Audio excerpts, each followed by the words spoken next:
আমরা দেখি Spain on the ball, অর্থাৎ যখন তাদের পায়ে বল ছিল, তারা যখন অ্যাটাকে যাচ্ছিল তখন তারা ঠিক কীরকম ট্যাকটিক বা তাদের খেলার প্যাটার্নটা কীরকম ছিল।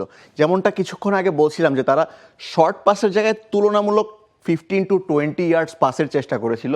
যেমনটা দেখা যায় যে যদি রাইট ফ্ল্যাঙ্ক থেকে স্পেন অ্যাটাক করার চেষ্টা করে, আমরা দেখেছি রাইট ফ্ল্যাঙ্কে লামিন ইয়ামাল ছিল এবং রাইট ব্যাক হিসেবে পেদ্রো পোরো ছিল। তাদের যে খেলার প্যাটার্নটা ছিল, তারা নিজেদের মধ্যে তো পাসিং বা বল দেওয়া নেওয়া তো করছিলই, কিন্তু সেই জায়গাতে যখন দেখা গেছে যে যখন তারা পাসিং করছে সেই মুহূর্তে যখন ওলিসে বা বারকোলা এসে তাদেরকে প্রেস করছিল তখন তাদের সাইড সুইচ করার প্রয়োজন ছিল। সেই মুহূর্তে তারা যেটা করলো যে বলটা সামনের দিকে না গিয়ে পেছনে ব্যাক পাস করেছে। এখন আপনি ব্যাক পাসে বলতে পারেন যে যদি ব্যাক পাস করে তাহলে আমার অ্যাটাক করে কী লাভ, তাহলে তো নিশ্চয়ই তারা আন্ডার প্রেসারে ছিল, কিন্তু সেই জায়গাতেই গ্যাম্বলটা করেছে স্পেন এবং সেই গ্যাম্বলটা কাজে এসেছে। নতুন সার্ফ এক্সেল এক্সপার্ট হোয়াইট, সাদা কাপড়কে করে 5 শেড পর্যন্ত সাদা। আসল হোয়াইট মানে এক্সপার্ট হোয়াইট। ঠিক যেই মুহূর্তে তাদের যে পজিশনিং ছিল অন দা বলে, দেখা গেছে যে প্রত্যেকটা প্লেয়ার কিন্তু অ্যাভেইলেবল ছিল অপশনে, কিন্তু কিছুটা স্পেস রেখেছিল, তাদের মধ্যে একটা গ্যাপ রেখে কিন্তু তারা পজিশন মেনটেন করছিল।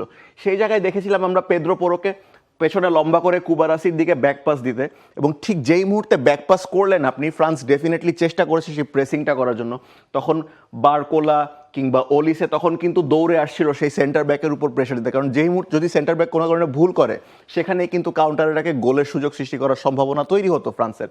তবে বল পায়ে স্পেন অন দ্য বল তারা সবসময় খুব কাম অ্যান্ড কম্পোজ খেলে, যেটা আমরা সবসময় দেখেছি। আমরা এই ম্যাচেও দেখেছি যে যখন কুবারাসির দিকে ব্যাক পাসে বল এসেছে, কুবারাসি কিন্তু ওয়েট করেছে, হোল্ড করেছে, আগে ফ্রান্সের প্লেয়ারদেরকে কাছে এনেছে, এবং যেই মুহূর্তে ফ্রান্সের প্লেয়াররা প্রেস করার জন্য সামনে এসেছে তখন কিন্তু এই মাঝখানের জায়গাটাতে একটা ভ্যাকিউম বা একটা গ্যাপ তৈরি হয়ে গিয়েছে। ফ্রান্সের দুজন প্লেয়ার সামনে এসে প্রেস করছে, ডেম্বেলে হয়তো লাপোর্তাকে প্রেস করছে, এই যে মাঝখানে যে গ্যাপটা ক্রিয়েট হয়েছে প্রেস করার কারণে, সেই গ্যাপটাকে ইউটিলাইজ করেছে স্পেন। যেই মুহূর্তে প্রেসিংটা এসেছে, কুবারাসি তখন রদ্রির কাছে বল ছেড়ে দিয়েছে অথবা ব্যাকপাস করে উনাই সিমনের কাছে দিয়েছে, এবং রদ্রি তো স্পেন দলের মেট্রোনম, পুরো মিডফিল্ডের ডমিনেশন তার পায়েই থাকে।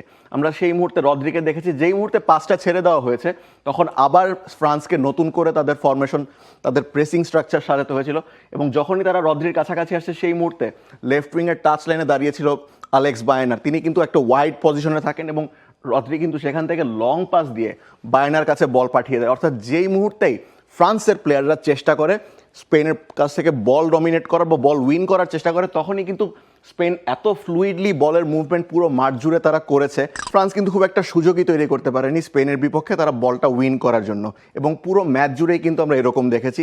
For more updates, subscribe to our YouTube channel and click on the bell icon. Follow us on Facebook and Instagram.